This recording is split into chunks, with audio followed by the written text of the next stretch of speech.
Let's get it started in here. Let's get it started. Let's get it started in here. The views expressed by J. Michael McCoy are the views of the hosts and guests of Max World Live, and not necessarily the views of Webcast One Live, its staff, its management, the cleaning crew, Dave the electric guy, the guy who cleans the skywalk, the woman who brought in the cookies, the management staff of Hubble Real Estate, the parking lot attendant at Keck Parking, the wait staff over at Miss Kitty's, the coffee crew at Frederick's, the man in the street corner willing to work for food, Rob Spearman, Max Crab, or anyone else of sound mind. Should you be offended, provoked, intimidated, shocked, confused, or just made to think independently, log on to maxworldlive.com right now. It's your voice we want to hear in Max World. And now, live from the palatial studios of Webcast One Live, your host, J. Michael McCoy. And J. Michael McCoy is not here. That happens once in a while, and your poor excuse for a substitute host is sitting in the Max giant shoes-filling chair here. And but today I think we've got a pretty good show for you. We've got an old friend of mine, a fellow named Brad Zaun. Some of you recognize that name, and remember Brad's been on our show before. The Brad ran in fact, I had a lunch with a gentleman today who's in the real estate business, and we in the gauge of the talk that we had, Brad, your race for the house came up. He says, I don't understand that. We don't want to get into a lot of that detail. We don't have as much time with Brad today as we would like. But Brad, you're an Iowa senator. You're a well-known face and name to a lot of our viewers and listeners. Tell us how things are going this year in the Iowa Senate and kind of what is driving your passion right now. It's an honor to be on your program, Tom. You're a good friend, and certainly give my best to Mac. You brought it up about your luncheon. I do have a bill to fix that, where we go to a runoff election rather than going to convention. That bill did survive the funnel. It got kicked out of committee last week. I feel very optimistic that that'll sail through the Iowa Senate. I feel very optimistic about the House. Governor said they'd be open-minded to sign it. That is not my biggest priority. A lot of people say that I'm a sore loser, and I'm bringing that up, but I did hear from a lot of different people. A lot of people felt that there was something wrong, and it's not against David Young, but the fourth-place vote-getter in the primary, or fifth-place vote-getter, should not be able to step into that position. So. Well, we're really busy. I have another bill that right now is going through transportation. That's to raise the speed limit 5 miles an hour on our interstate system. That is obviously not a big priority for me as well. But, I'm about business. What I'm really passionate about is education reform. We had today was a big rally, hundreds of students and teachers from across the state of Iowa, and it's a school choice rally. I have a bill to shut down the Department of Education and then give parents 100% choice on where they send their kids to school. Reason why I do that is because one size doesn't fit all. We mandate all these rules out through the Department of Education to rural schools and urban schools and schools in very poor areas from a income standpoint. And so, really, if we want to do true education reform, I say let's go with 100% local control. And then I've got this education savings account, which would allow parents to be able to go to whatever school that they would choose would be the best opportunity for their student. That is a savings account because there's a variety of different school districts that have different per pupil costs. All right, now this has made it past the funnel as well? No, it has not. Okay. It has not, and it won't. But it's something I've been talking about for a couple years, and I like the sounds of it. Gron's still standing in the way? Yeah, well, Senator Kornbach out of Ames is standing in the way. But anyway, I'm not trying to pick on him or Senator Gronstal. It is the way we would reform. States all over the United States are going to education savings accounts. What that allows is a parent to choose the best school. It depends on different price ranges with different non-public schools as well as public schools. per pupil costs are different. So if there's any money left over, it allows you to go to the community colleges and our Regents universities or any Iowa college and take that money that's saved and put it into their college fund. Similar to the savings accounts, I would presume some of the same principles would apply. I participate in one of those myself. I think it's an excellent idea, and it's a way to get the individual with some skin in the game back involved. Rather than trying to take more and more responsibility and therefore more freedom away from the individual, you're putting the onus back onto them and making... Again, the gentleman I was having lunch with was saying that when people are given things for free, whether it's housing or whatever, they don't appreciate it. And that this will be an opportunity for them to get skin in the game back in their education. What could be more important than the education of their children? And I'm not trying to dictate that they go public, non-public, homeschool. Go where the best opportunity is. I mean, you're basically bringing some business principles in or skin in the game, which will allow these schools to compete. And, of course, the best schools will survive. And so that's kind of what really the state of Washington, D.C. just passed education savings accounts for all kids. I mean, if anybody in Washington, D.C. could do that. Washington, D.C. It's Arizona. And what you could see based on this is real data that shows that there's an increase in student performance because the parents want to be there, the students want to be there, they choose their school, they're obviously a little bit more emotionally involved in that decision. And so I think it's a great opportunity. The other things is not an opportunity this year. It's not going to happen this year. What I should have done is started with special ed students, or maybe start with kindergartners rather than try to I'm trying to change it overnight. You got to start somewhere. But I have different state agencies taking some of the responsibilities that we have to do based on the monies that come from the federal government.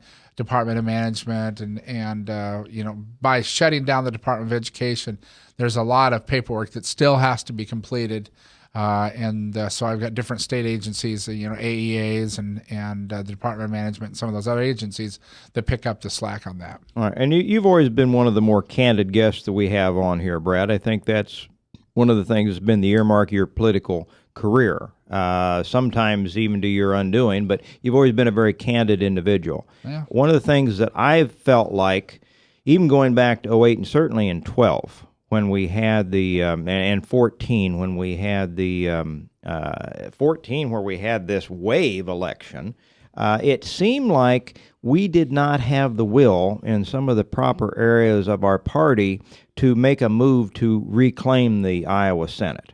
It seemed to me that if there was ever a time we could have had some opportunity in 12, in 14, to have reclaimed the Iowa Senate and taken the Grandstall effect away and taken the excuse, perhaps, away for tax reform and some other things that are vitally important to make us a competitive state and to restore some of that individual freedom. Allow people to vote for, we were still arguing the marriage issue. And Grandstall stood in the way of the Iowa people having the ability to vote on the definition of marriage. Now, the U.S. Supreme Court may very soon take that opportunity away from every American, period. But that's the kind of thing that we're frustrated, and it comes down right now to at least the reality or the illusion of the reality that Senator Grandstall stands in the way of a lot of good pieces of legislation. What's your thought on that? I agree with you 100%.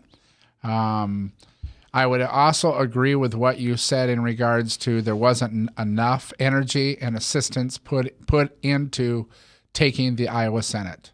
Okay. I know that it was very important that they keep the governorship, which was a cakewalk for Governor Branstad, but really it didn't happen, and it's very, very disappointing to me. And obviously we could do so much more if we did have control of the Senate. I mean, the average ordinary person doesn't realize that if you're in the minority, you don't get anything through. Now, granted, I've had some luck recently because I got some good people that I work with across the aisle. But my wife helps me. She assists me at the Capitol. And that was the biggest surprise to her. She says, I didn't realize that being in the minority, you get really nothing done. One doggone seat, Brad, would have at least split leadership and allowed you to get some of these things onto the floor. My question, going back to it, is it by omission or commission? Was it by intent that there was not enough resources, money, and time spent to try to recapture the Iowa Senate? Well, I'm going to get myself in trouble here. I would question the interest in taking the Iowa Senate, because look at the scenario the way it is right now. I mean, we really don't have to deal with some of these really controversial issues. That is sitting as a Republican. We really could spend about as much money as we want, which we have, because you could always say we have to negotiate with the Senate Democrats. Right. Since I've been there in 10 years, we've went from $4.3 billion in spending to $7.3 billion. So to tell everyone what's going on down there. It disgusts me. We just spend and grow government every year we're down there. And so you wouldn't have anybody to blame. You wouldn't have any dog to kick if you had full control, governorship, House, Senate side, if you continued out of control in your spending and didn't vote on the things that we're talking about.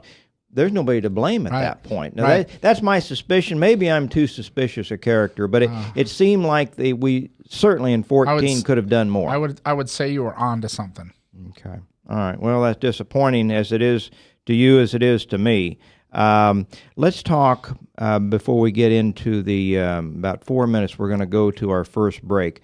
I want to hear from you your take on the gas tax issue. Can you kind of outline what happened to the listeners in the next 4 minutes and some of your take on it? Well, it was slammed through. I've never seen legislation pass so fast. Obviously, I think everybody knows what happened in the House. The House, I have a Senate district that I share with, Jake Highfill, who got taken off of the Ways and Means Committee, as well as Zach Nunn in Altoona, just so he could get the vote so it would proceed. We came, I was very, very disappointed that I had an amendment that said we take 3% out of our general revenue stream to pay for, which would equal to, actually taking a little bit more money than what's being projected at a 10-cent increase, and it was ruled non-germane. That tells me that we're just going to really not do much amendments here. We're going to slam this thing through. And I guess what was really disappointing, and I said this on the Senate floor, is to all the people in rural Iowa that think their bridges and the roads are going to get fixed. That is absolutely not true. It will not happen. And then, of course, when the governor signed the bill immediately, he announces that we're going to expand Highway 20 and Highway 30. Now, those are good people that live in those areas, but we have a problem with the current inventory that we have in regards to roads and bridges. I was very, very disappointed in some of my colleagues. I would say some of my colleagues, they've always been out front and said, hey, listen, I'm going to support this gas tax. But there was a lot of deals that were cut in the last few minutes or hours that allowed half of Republicans in the Iowa Senate to vote for an increase on the people they represent. Wow. I know there's been a lot of discussion back and forth, some of the talk show formats. A lot of people are very upset. I could see and feel some of the pressure being brought to bear, especially from some of the rural supervisors and people in county government that are involved in the roads and the bridges. And I think that they have a legitimate concern over wanting to get some assistance in some of their roads and bridges and the repair.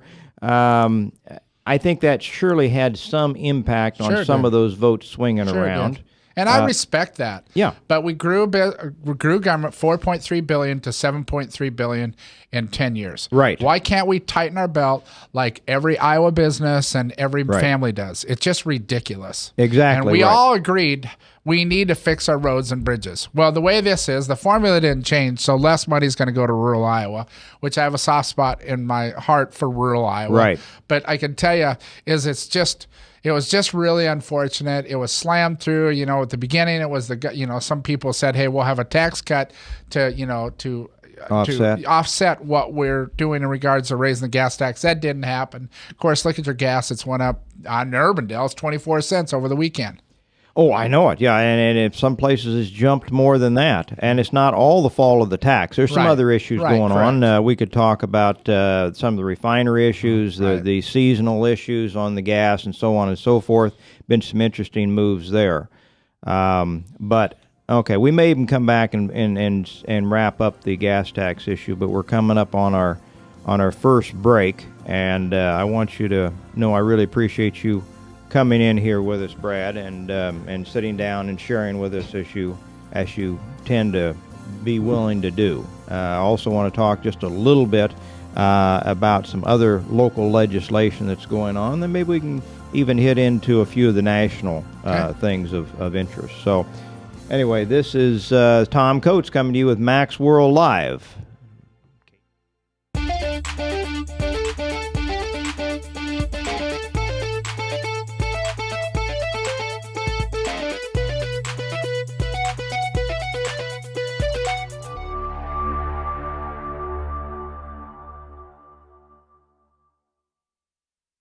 Hey, psst. Let me let you in on a little secret. You ready? Always try to do business with people, not places. Especially if you seek honest Christian business people. And when it comes to my car, I really need to trust who's working on it. Now, my family is so blessed. A few years ago, we found a family-owned automobile repair shop that operates as a Christian business also. Open, honest, reliable, trustworthy.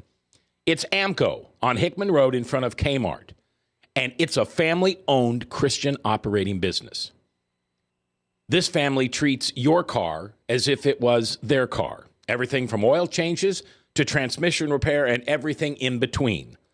So the next time you feel the need to be at peace with your choice of who you can trust with your car, give AMCO on Hickman a chance to serve you. And tell them Max sent you.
Credit cards are like grandkids. They love you, sometimes get out of control, and it's fun to get a new one. Who can stop them from piling on?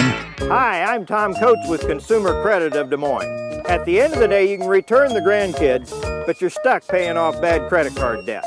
We'll help you put the fun back into using credit cards responsibly. Right, kids? Yeah! If you need help getting credit cards off your back, call Consumer Credit of Des Moines. From the RE/MAX Real Estate Concept Studios, this is Webcast One Live.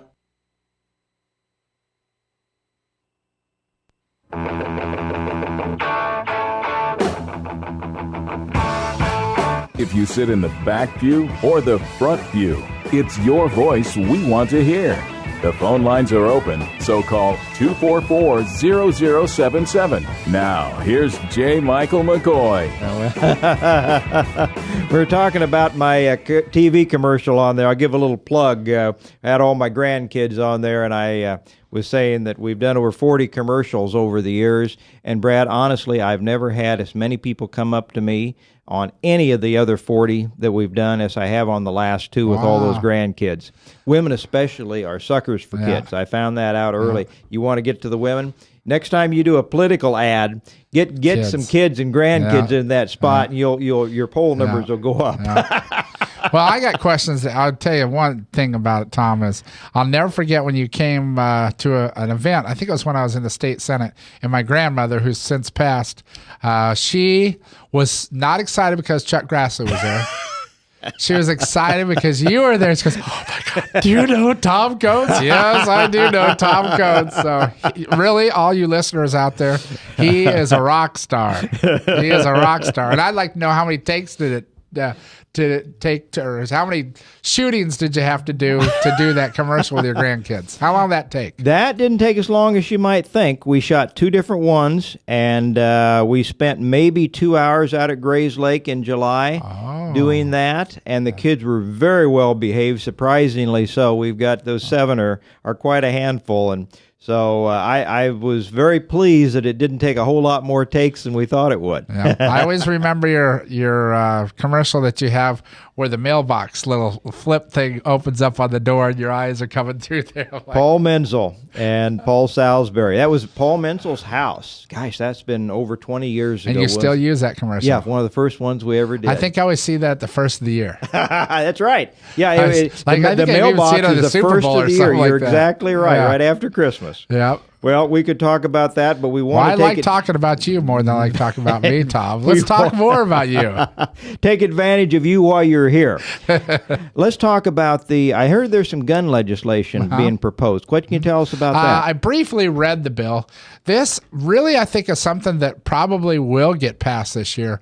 It's kind of tying up a lot of loose ends in regards to some gun legislation. One would be, and I probably am going to leave something out, but one would be that you could teach your younger children. Evidently, there's a law in the books that says that at a certain age that you cannot take your kids to a gun range and teach them how to shoot. There's one there. We've got one in regards to suppressors, and it's not the suppressor that everybody thinks about that's in the movies, where you could go in and there's no silence. It's a suppressor. It's not a silencer. It's a suppressor, and it's really for people that go to gun ranges, and it just, you don't have as much damage to your ears. There's some licensing and loose ends they want to tie it up. One is that right now you have every 5 years. I have a 5-year license. I think everybody knows that, but I do too. To carry, and a 5-year license that allows you to renew, but you got to take the class again. This would take the class away. It'd make it a little bit easier to renew rather Good. than. And then well, I like that I don't have to go and renew it every year. That was a help to me. And that did help us. That was part of this last bill we did 3 years ago. But this one is just kind of tying up some loose ends. It's not stand your ground or the real controversial thing, although I support that. But that is a legislation that seems like, and found out today, that Senator Sodders, who's the Judiciary Chair, which is the meeting I got to jump off to, he's open-minded to having some good. And got a few Democrats on board. That's Correct. important. Correct. That's great. Yeah. I was really glad to hear guns that. are not a partisan issue. Yeah. They really aren't. Yeah. I heard something on the news the other day. I was, kind of surprised. And, I've been involved in the casino debates. Right. Was last involved fervently when they wanted to put one in my backyard there in Warren County. Right. And you won that. Big time. 60-40 solid vote turned out. Record numbers turned out, and they said, not in our backyard. Right. Smart people in Warren County. Well, the Metro is not buying into this "we need another casino" argument, and I think most people come around, even Gary Kirk's come around to understand that. What's going on over in Cedar Rapids? I hear more and more of this talk about tobacco-free casino. Tell me what's going on over there. It's obviously the Racing and Gaming Commission has said no to the casino in Cedar Rapids. I have a real problem with even having a conversation about new casinos, although I have a bill that I filed that said no more new casinos. All 10 years I've been down there. We don't need any expansion of gambling. With that said, what we're doing is I don't even know why we'd have a Racing and Gaming Commission if the legislature could overrule what they do. And what it is the people of Cedar Rapids, the leadership in Cedar Rapids, the mayor and some of the business leaders there, they want a casino. They've offered that it'll be a smoke-free casino to maybe get a little bit more leverage. And quite frankly, I will never support that. Like I said, we shouldn't have a Racing and Gaming Commission. So a good friend of mine, Wally Horn, is from that area, and he's kind of running with that. And there's probably others that are involved in that, but that bill will go nowhere. Well, the whole thing about what Iowa's done with their 21, 22 casinos now has pretty much saturated the state of Iowa. We've got protected monopoly status. Back when I used to debate Wes Ericke and he would claim that this is like any other free market enterprise, like a. Well, it's not in Polk County because the citizens of Polk County owns that place. Sure. Well, it's not anywhere because now, and the Cedar Rapids is a good example. If it were a free enterprise system, we'd have some other casinos around in Polk County. We'd have Cedar Rapids. We'd have others around. And when you do that, what they're of course now afraid of, and the casinos are probably supporting the bill, pull the ladder up, we don't want any more, is that it will siphon off. There's only so much gambling money here in the state of Iowa. It's a rather small state, and to have 22 casinos is a whole lot. And if you had more open up, you'd have some of them go down. Yep. And they're not subject. So this is not anything like, unless you used to run a hardware store. If a competitor wanted to open up a hardware store across the street, they could do it. Sure. Nothing prevented. But in this case, it's like you got a monopoly on a particular industry, and nobody is allowed to compete against you. Right. Well, I'm not for any expansion of gambling, even if they did open up the door. And the because problem, I think there's more negative effects to your community than there are positive effects. And of course, the other casinos probably don't appreciate them trying to raise the issue of tobacco use. No. I wrote a piece that appeared a couple years ago in the Des Moines paper explaining to the average person why tobacco use is so important to the people that run the casinos. Is because 50% of their money, according to studies, come from people that are addicted and problem gamblers. And a high percentage of those people, Brad, you know this. I mean, and I will tell the listeners that Brad was one of the first and very few public officials. You were the mayor of Urbandale, and you stepped out and you came to a rally and a press conference we had trying to oppose some of the expansion of gambling. And I've always appreciated that about you. Again, you're forthright. But the issue of tobacco is a high percentage of that 50% that make up their revenues are addicted to other substances, principally tobacco. Right. And if you force them periodically to make a choice between continuing to sit in that front of that slot machine, by the way, slot machines provide over 80% of a casino's revenue. Once upon a time it was flip-flop, but now it's over 80%.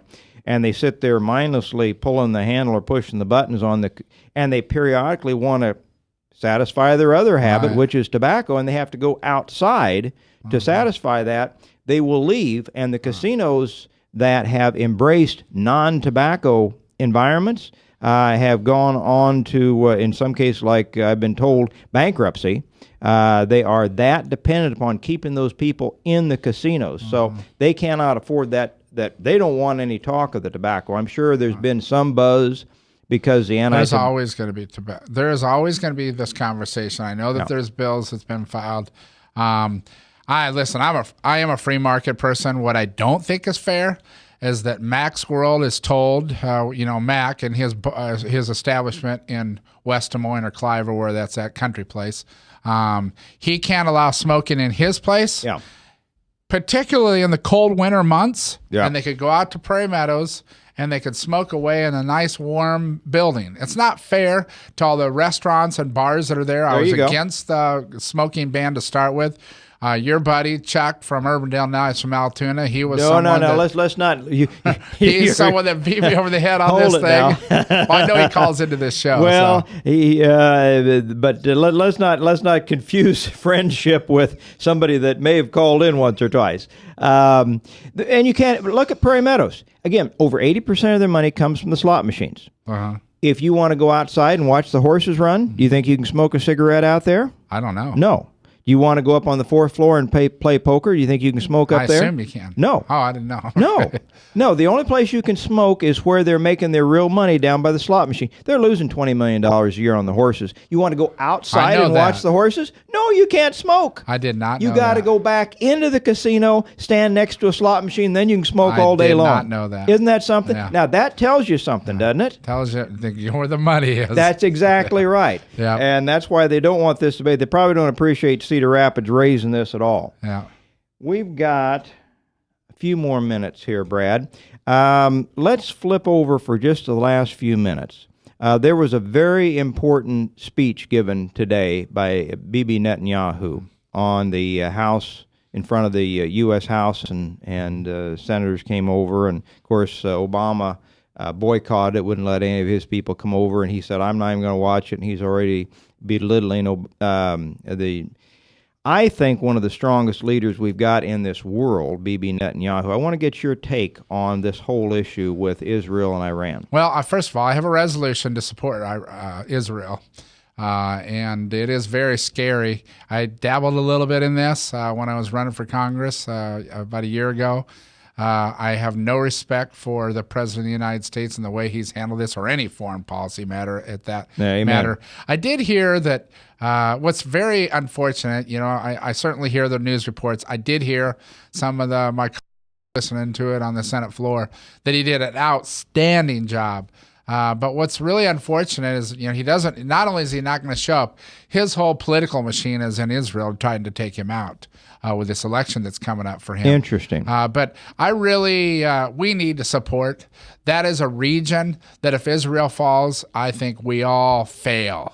And certainly I'm very concerned about this ISIS, and I'm sure there's everyone out there. What are we doing? What are we doing to combat this? I think there's been so many mistakes made when it comes to foreign policy by this president. That's why I'm very anxious that there'll be, I don't think anybody could do any worse than President Obama, and I didn't vote for him, obviously. Well, you and I and Ryan can probably all do no worse. Right. But I'm very concerned about that region. With ISIS and Iran, with having a nuke, and I think, and I didn't get to hear his speech. I will tonight. That I assume he's telling, hey, listen, they're so close to having a nuke weapon. You know where they're going to go with that nuke. It's the closest probably place for him to go is to Israel. Well, and I think he did spell out, and this is the thing that probably stuck in Obama's craw more than anything. He was very complimentary of him at the outset, the Democrats and this and that.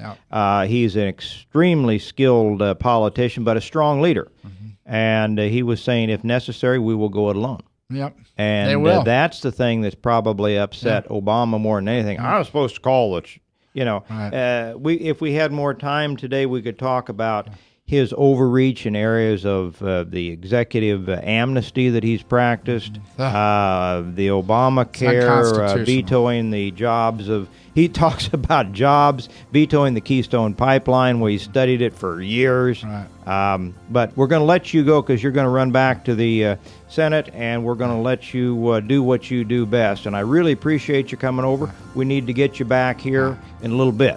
I'd be happy to come back and certainly apologize to everyone. I've got to go to Judiciary Committee. All right. Tom Coates stepping in for Max World Live.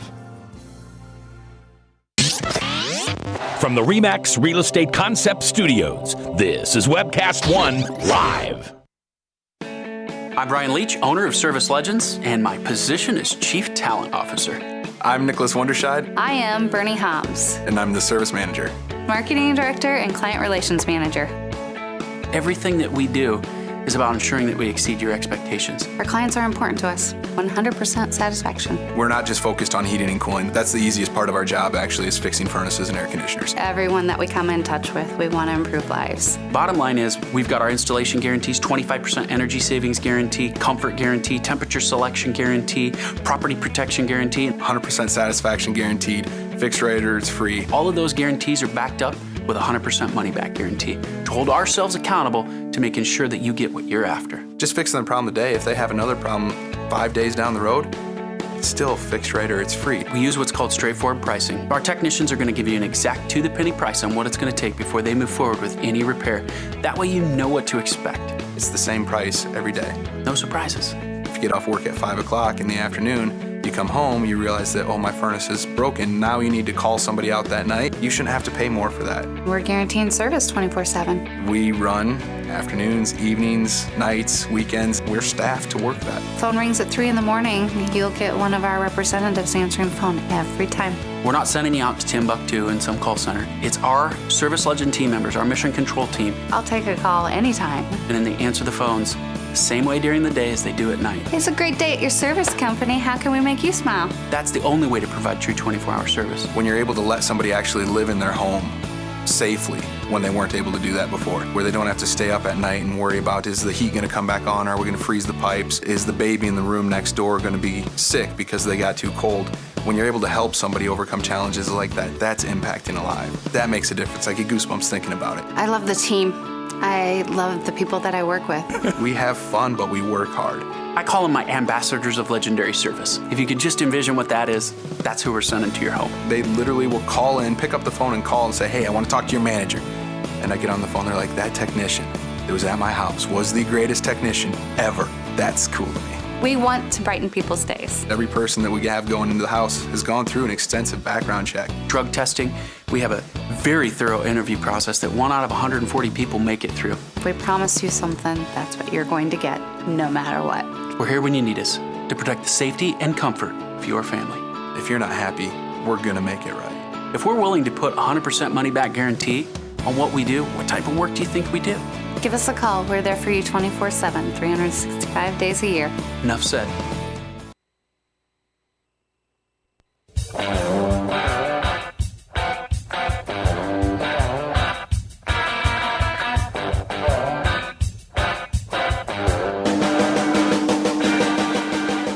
If you sit in the back pew or the front pew, it's your voice we want to hear. The phone lines are open, so call 244-0077. Now, here's J. Michael McCoy. Well, J. Michael McCoy not here. He's absent without leave today, but did get a hold of me, and we enjoyed the first 2 segments with our senator here, Brad Zaun. Brad's had to run back to the Iowa Senate. He's got an important pending legislation piece that he has a particular interest in.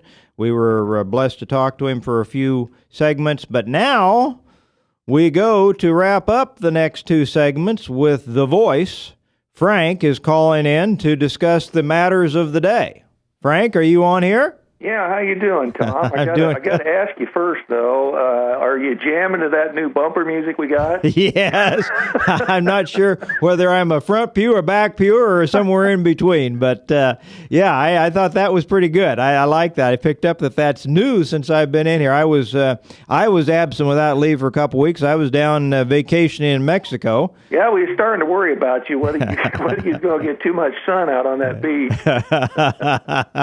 That was not my concern. My concern was coming back to some of the weather we still have. Yeah, I was hoping to come back to... Isn't that dismal when you go somewhere and you come back to this snowy, messy-looking state? I know, but it's March. It's going to get better, and I just heard my voice on WHO yesterday saying that we're going to daylight savings time this weekend, so yeah. I'm always reminded when I hear my voice on WHO, telling everybody that we're about to go to daylight savings time, so that'll be an improvement. You know, the funny thing, I went down to Puerto Vallarta, Frank, yeah. And it's down on the west edge of the central time zone. I mean, it's right on the line. We had an extra hour and 10 minutes of daylight down there, even though we were both in the central time zone and the daylight savings time had not shifted down there yet. Right. So that was enjoyable, and 82 degrees, and yeah. sunshine was not my problem. Yeah, I had other issues, but well, Frank, what's on the top of your hit list today? What do we want to discuss out of the chute? You know, just getting back on those casino things a little bit. You know, I don't follow the local issues as closely as I do the national issues, but refresh my memory there. I mean, when we allowed slot machines and gaming to go in Prairie, mm-hmm. I thought it was under the conditions that our schools were going to be paid for. And then later on, was it Culver or Vilsack that raised the sales tax a penny or so to pay for the schools? Or are we ever going to get these schools paid for? Or I don't think so, Frank. Prairie Meadows, of course, had a long, sordid history since its inception, going back into the 80s, where they voted in, the Polk County Supervisors did, a horse track, when back in those days, certainly today, it was obvious that horse tracks are not going to be viable in and of themselves. Well, we shot ourselves in the foot on that whole deal, Tom, if you remember, because you know, we made a deal that we was going to run the harness racing during, you know, for Exarban's benefit. Now Exarban's totally out of business, yeah. And, you know, we wasn't going to get to run the quarter horses in the prime time of the year when we need to be running them. And so the whole thing turned out to be a disaster from the get-go. Then somebody made the terrible suggestion of using it for the homeless, and that was an insult and a slight to the homeless because they might have to sleep in a horse barn. Well, it's better than sleeping out in the cold on a on a street corner somewhere. Well, I would argue that who's more responsible for the manufacture of homelessness in our area than the local casino. Sure. And then when they went belly up within a couple of years, which they knew they were going to do, which is why a couple of supervisors lost their job. They were corrupted and paid off to vote for that in the first place. And they said, do you want to pay for this boondoggle, or do you want us to put in slot machines? And therefore they put in slot machines, and I could go through a long litany of the sordid history of Prairie Meadows. And like I mentioned to Brad, if you want to smoke a cigarette, don't try to do it outside while you're watching those horses, because they're losing $20 million a year. And don't try to do it up on the fourth floor where they play poker. They're not making any money up there either. You want to smoke, you go down where they're making over 80% of the revenues and stand next to a video slot. Yeah, well, a couple of things that's on my burning issue here is this ineffective impotence of the Republican Congress. I mean, we voted these guys in there with the authority to go in and stop Obama's regime, and it seems like they're doing anything but. Do you get a little bit frustrated that, the Democrats use this nuclear option on the Republicans to shove stuff through with 51 votes, a mere majority? So the precedent has been laid down, and yet we're not taking advantage of this, to stop Obama and his illegal immigration, to stop whatever we voted these guys in to stop. Do you get a little frustrated with that as a Republican, as I do? Well, why is the sauce for the goose different than the sauce from the gander? I do not understand, as you do, Frank. It's so frustrating. They went ahead and took out some of the power of the filibuster under Harry Reid when we were standing in there to try to prevent this. And they took our powers as a minority party away from us. We become majority party, and all of a sudden they flip back, and we can't control the minority in the same fashion the Democrats did. Is this? I don't know what it is. I mean, if we, as you said, if we've been elected to go in there and to stop the Obama agenda, which we have on a number of fronts. Many of our people, and including many of the union members, wanted the Keystone Pipeline to be put in. We allowed Obama's veto to stop us there. We are not negotiating in any position of strength. We've got a big majority in the House. We've got a pretty good majority in the U.S. Senate, and we act like we're still the minority party. I don't understand. There's other issues too. There's his area of executive amnesty, which most people, once they understand what's really going on here, and it's just opening up the government spigots to put money out in any number of ways into people that are illegal immigrants. Now, I realize that's now the politically improper way to describe these people, but they have crossed the border illegally. They are, if they did cross it legally, their cards have expired and their time they should have gone back home has expired. They're here illegally, and now they're wanting to suck off the government teat so that they can get tax refunds, further free education, health care, Social Security. Before, Frank, when they would have a bogus Social Security number and they'd be working for some company of some sort and they'd be pouring money into the Social Security system because they had a bogus Social Security number, there were millions and billions of dollars going in there that stayed in there, and it actually helped the solvency of an otherwise insolvent system. And now they're going to be able to get benefits which probably far exceed anything they put in the first place. And the Social Security system, which is not fiscally sound right now anyway, will become even more unsound in the very near future if that's allowed. The bottom line, of course, is that they want the undocumented aliens to become documented Democrat voters. Sure. Over 70% of them, when they have been allowed to vote, will vote for the Democrat, and that, I think, is the end plan on that. Besides expanding a government bureaucracy, they do want a permanent class of Democrat voters to be ensconced in our nation's... With this current vote that's going on the Department of Homeland Security, do you think Boehner's days are numbered? That's a good question. He's folded his tent on the executive amnesty.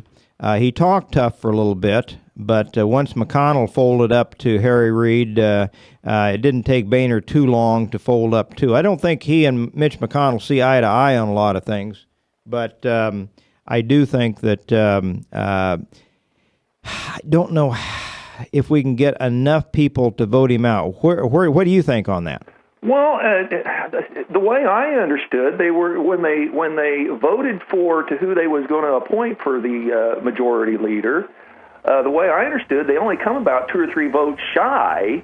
Surely we've picked up those votes since now. I mean, can they have a recall election or a recall vote on the guy at some point? Well, I don't know, Frank. We're going to another break here. Maybe we want to come back and revisit that a little bit more before we roll into our last couple of topics. But hang on, ladies and gentlemen. This is Tom Coates sitting in for J. Michael McCoy. Max World Live, carried to you on KTIA and the Internet. Thank you very much for tuning in, and we'll be back for one more segment. From the RE/MAX Real Estate Concept Studios, this is Webcast One Live.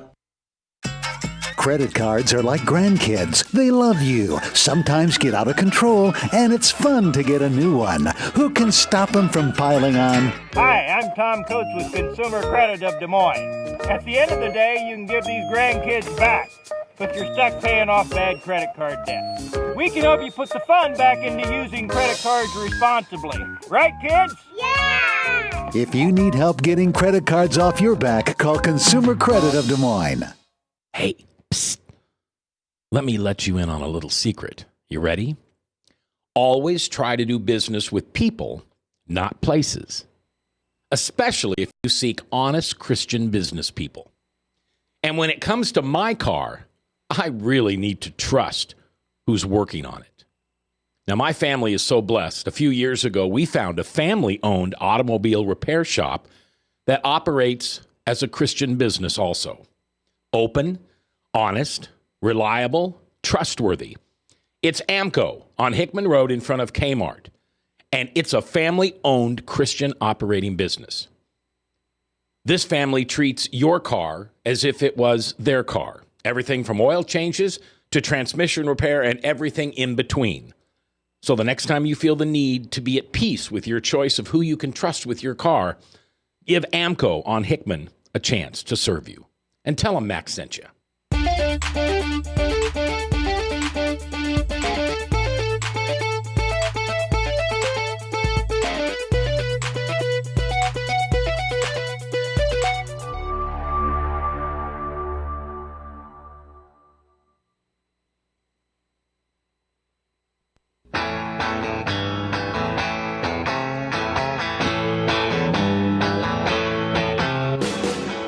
If you sit in the back pew or the front pew, it's your voice we want to hear. The phone lines are open, so call 244-0077. Now, here's J. Michael McCoy. Nope, still not J. Michael McCoy. Tom Coates sitting in for the absent without leave, J. Michael McCoy. Max World Live, carried on KTIA. So let's get back to the phones. We've got Frank the Voice calling in. We had Brad Zaun in earlier this afternoon, and Brad shared some of what's going on up the hill. And then before the show was over, he had a bill that he was very involved in. He scampered out of here and headed back up to the Capitol. Let's go back to Frank the Voice, whose show is heard here. Frank, when is your show on this network? 5:30 on Friday evening. 5:30 on Friday evening. Everybody tune in and listen to Frank the Voice. He's going to set you straight on some of this, and he's calling in to help us out right now. Frank, when we last left, we were discussing the issue of amnesty, and let's kind of try to wrap that particular subject up.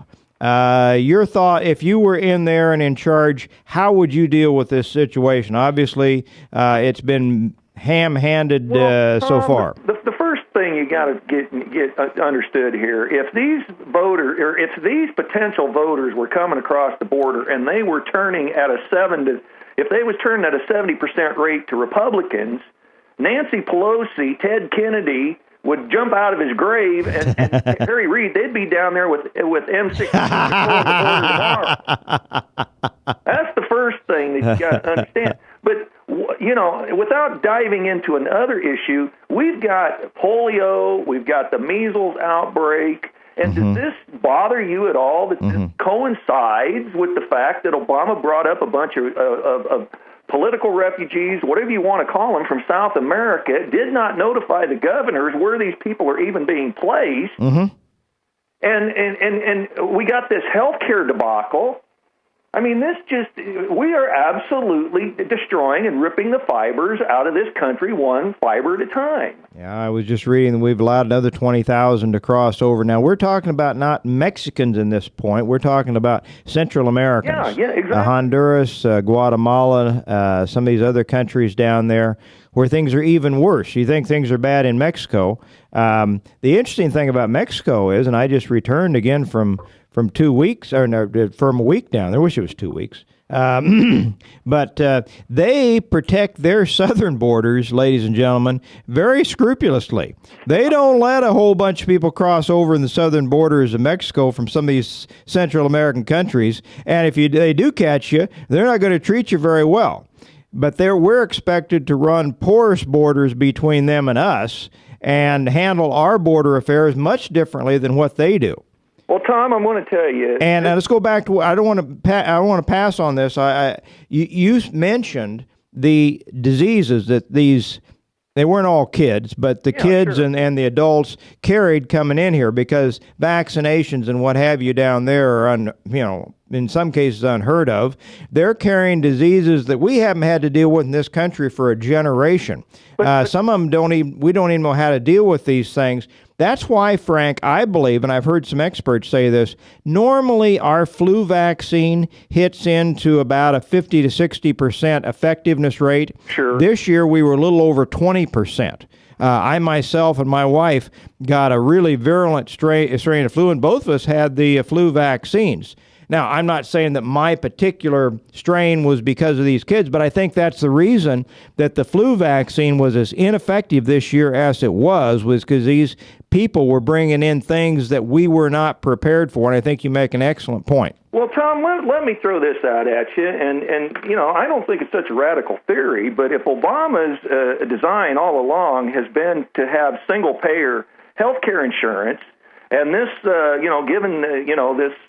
this insurance thing we have now was kind of a ruse all along because he ran on single payer all along against Hillary. Right. But if you bombard this country with Ebola, a new polio outbreak, and measles outbreak, it's going to look like what Obama's trying to do is so pee off the Americans that the Americans will just throw up their hands and say, give us single payer health care.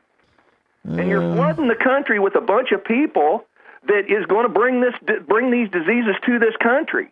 And Obama doesn't seem to have the willpower nor the desire to stop it. I don't know about willpower. I think he's got enough willpower in the areas that he has willpower. You can either assume, Frank, that the man is virtually an idiot and incompetent at governing, or, and I think this is more likely, he is not as idiotic and incompetent as you would have to, in a more positive light, assume, but he is actually very intentional with what he's doing. So he's doing exactly what he wants to do, is right. what you're saying. Everything from the enabling of the Muslims, turning over the regimes of Egypt and Libya to the more radical elements, and you go on down and threatening the very survival of Israel, to the Obamacare, the taking over of the nation's health care. We could go down a litany of the things that he's done. Now the immigration, he's got, there's some buzz right now, Frank, about him trying to take executive action